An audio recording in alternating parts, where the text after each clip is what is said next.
Jetty Hindi जून 24। सहनशीलता। जो हमें सदा सिद्धांतों को व्यक्तित्व से पहले याद रखना दिलाता है। परंपरा 12। कभी कभी दूसरों के चारित्र के दोषों को स्वीकार करना बड़ा कठिन होता है। जैसे ही हम साथ साथ सुधरते हैं, हम केवल दूसरों को स्वभाव में बोलते बतियाते ही नहीं सुनते, अपितु हम बराबर यह भी देखते हैं कि वह अपने सुधार के दौरान किस तरह का आचरण कर रहे हैं। जितना ही हम दूसरे सदस्यों को समझते बूझते जाते हैं, उतना ही हम सचेत होते जाते हैं कि वह अपनी जिंदगी कैसे गुजार रहे हैं।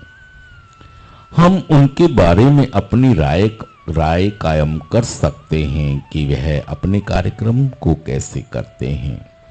हम यह भी देखते हैं कि कुछ एक सदस्य हमें परेशान कर सकते हैं, या हम अपने मन को स्वयं को यह कहते हुए भी सुन सकते हैं कि अगर मैंने उनकी तरह कार्यक्रम किया होता तो शायद मैं निश्चित ही दोबारा से नशा करने लगता। हमने पाया कि सहनशीलता एक ऐसा सिद्धांत है जो केवल हमारे सुधार को ही एक मजबूत आधार प्रदान नहीं करता, अपितु उन व्यक्तियों से भी हमारे संबंध दृढ़ करता है, हमारे चिढ़ का स्रोत है। जब हम यह याद करते हैं कि हम स्वयं भी उस समय तक अपने खुद के चारित्र के दोषों को दूर करने की तरफ काफी पूरा ध्यान नहीं दे पाते, तब तक हम दर्दनाक तौर पर उनसे अवगत ना हो जाएं, तो ऐसे में दूसरे सदस्यों को दोषों को स्वीकार या बर्दाश्त करना अपेक्षाकृत अधिक आसान हो जाता है। सिर्फ आज के दिन मैं दूसरों को उसी तरह स्वीकार करने का प्रयास करूंगा जैसे कि वह हैं।